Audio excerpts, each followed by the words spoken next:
The rain came down harder than it had all evening, turning the empty road into a mirror of trembling lights, and Sarah tightened her grip on the steering wheel as she drove home from her second shift, exhaustion weighing on her shoulders heavier than the storm clouds above. At 29, life had already tested her more than she ever imagined, widowed young, raising her 8-year-old son alone, juggling unpaid bills, late rent notices, and a constant fear that one bad day could shatter everything she had worked so hard to hold together. She wasn't supposed to be out this late, but overtime meant groceries for the week, maybe even a small surprise for her son's birthday. As her old car rolled past a broken street lamp, her headlights caught something unusual, an elderly man walking slowly along the side of the road, hunched against the rain, his thin coat soaked through, leather shoes slipping on the wet pavement. Sarah hesitated. Every instinct told her to keep driving. She had been warned too many times about stopping for strangers. But then she saw the way he stumbled, the way his briefcase dragged against the road as if it weighed more than his body, and something in her chest tightened. She remembered her father walking her home from school in the rain years ago, remembered how small his hand felt wrapped around hers, remembered how he used to say, "Kindness always finds its way back." Before fear could argue again, Sarah pulled over and rolled down the window. "Sir," she called gently, rain splashing against her face, "get in. Let me take you home." The man looked up, startled, rain streaking down his lined face, eyes sharp yet tired. For a long moment, he said nothing, as if measuring her sincerity against a lifetime of disappointment. Finally, he nodded, opened the door with trembling hands, and slid into the passenger seat, clutching his briefcase like it was the last thing he owned. The car filled with the smell of rain and old leather as Sarah turned up the heat.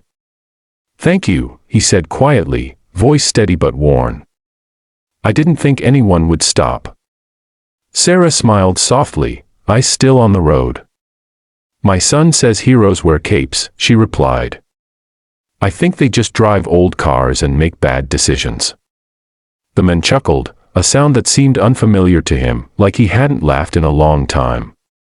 He gave her an address, modest, not far, and they drove mostly in silence, broken only by the rhythm of rain and the occasional thunder. When they reached his small house, the man hesitated again before opening the door. "You didn't have to do this," he said, looking at her with something close to awe. "People don't help for free anymore." Sarah shrugged. "I didn't do it for free," she replied gently. "I did it because someday I hope someone helps my son when I can't." The man nodded slowly, stepping out into the rain, then turned back. "My name is Henry," he said. "If there's ever anything you need," Sarah shook her head. "Just get inside before you catch a cold." She watched him disappear behind the door, then drove home, never once imagining that this small, impulsive act would change her life forever. The next morning, Sarah woke early to get her son ready for school, stress already creeping back in as she checked her phone and saw another missed call from her landlord. She sighed, forcing a smile for her son, packing his lunch, pretending everything was okay. A loud knock at the door made her jump. She wasn't expecting anyone. When she opened it, 2 men in dark suits stood on her porch, raincoats folded neatly over their arms. Her heart raced. "Miss Sarah Collins?" one of them asked. She nodded cautiously. "We'd like to speak with you about Mr. Henry Whitmore." Her stomach dropped. Had something happened? Had she done something wrong by picking him up? They stepped aside, and there he was, Henry, no longer soaked and fragile, but standing tall, dressed in an elegant coat, posture straight, eyes clear and strong.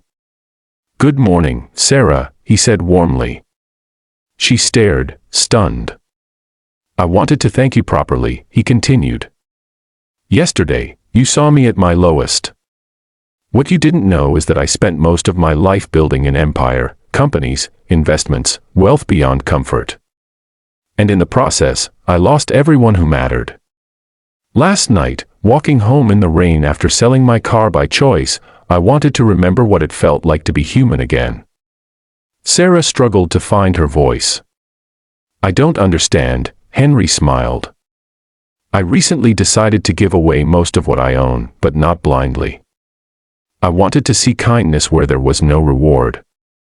He turned to the suited men. She passed.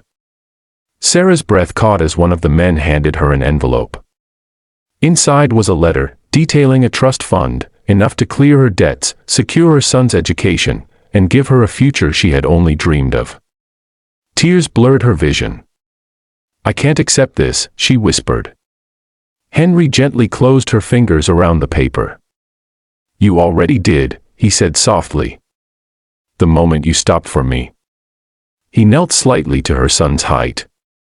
"Your mother taught me that goodness still exists," he said. "And that's worth more than money." As they left, Sarah stood frozen in the doorway, rain beginning again, but this time it felt different, lighter, hopeful.